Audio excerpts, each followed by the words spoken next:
ব্রিগেডের জনসভা থেকে রাজ্যে বিরোধী দলনেতা শুভেন্দু অধিকারীকে চ্যালেঞ্জ ছুড়ে দিলেন বাম যুবনেত্রী মীনাক্ষী মুখার্জি। তিনি এদিন বলেন, বিজেপির নেতা শুভেন্দু অধিকারী সত্যি যদি তৃণমূলের বিরুদ্ধে প্রতিবাদ দেখাতে চান তাহলে প্রথম দলবদলু বিধায়কদের বিরুদ্ধে ব্যবস্থা নিতে হবে।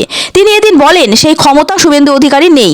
মুখে বড় বড় কথা বললেও বিধানসভার স্পিকারের কাছে গিয়ে দলবদলু বিজেপি বিধায়কদের বহিষ্কারের ব্যবস্থা করত, কিন্তু সেটা না করে বাস্তবে দেখা যাচ্ছে ওই সব বিধায়করা বিধানসভায় বিজেপি বিধায়ক হিসেবে কাজ করছেন আর বিধানসভার বাইরে মমতার কোলে বসে দোল খাচ্ছে। মীনাক্ষী দেবী দাবি করেন, যারা চিরকাল লড়াইয়ের ময়দানে আছেন তারা হলেন বামপন্থী। একমাত্র বামপন্থীরাই রাজনীতি করার ক্ষেত্রে কে ধুতি পরে কে লুঙ্গি পরে সেটা দেখে না, তার ফ্রিজে কোন খাদ্য রাখা থাকে সেটাও দেখে না।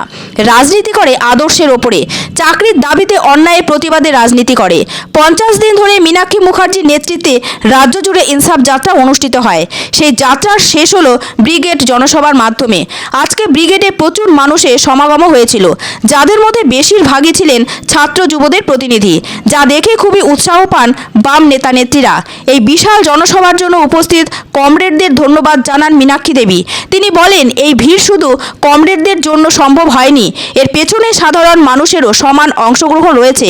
সবার প্রচেষ্টায় ব্রিগেড জনসমাবেশে জনজোয়ার লক্ষ্য করা গেছে, তাই সবাইকে তিনি এর জন্য ধন্যবাদ জানান। এই ব্রিগেড জনসমাবেশে যেন বামফ্রন্টের মধ্যে বাড়তি উদ্যম নিয়ে এসেছে। আবারও ছাত্র যুবদের সামনে রেখে এগিয়ে যেতে চাইছে বামফ্রন্ট।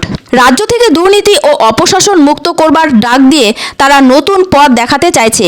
আর এই আন্দোলনের মুখ হয়ে উঠেছেন বাম যুবনেত্রী মীনাক্ষী মুখার্জি, যিনি সভা শেষে প্রাক্তন মুখ্যমন্ত্রী বুদ্ধদেব ভট্টাচার্যের বার্তা মানুষের কাছে পাঠ করে শোনান। আমরা পশ্চিমবঙ্গের বিরোধী দলনেতা, পশ্চিমবঙ্গের বিরোধী, আজ আমরা আপনাদেরকে ব্রিগেডের মঞ্চ থেকে চ্যালেঞ্জ করছি। अगर दम है তো বিধানসভার ভেতরে বিধানসভা স্পিকারের কাছে যে আপনাদের বিধায়কগুলো বিধানসভার ভেতরে বিজেপি আর বিধানসভার বাইরে গোটা রাজ্যে দিদিমণির কোলে দোল খাচ্ছে, যদি দম থাকে তো স্পিকারের কাছে তাদের এমএলএ শিপগুলো ক্যান্সেল করার জন্য আবেদন করে আসুন, হাওয়া টাইট হয়ে যাবে।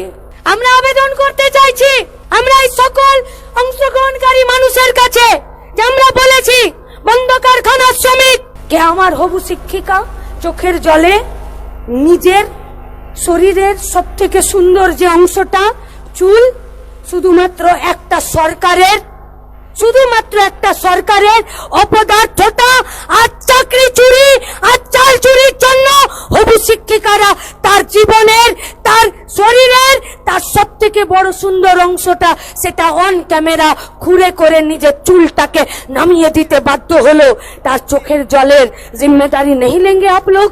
আমরা যে লড়াইটা করছি সেটা কাম ব্যাক করার জন্য লড়াই।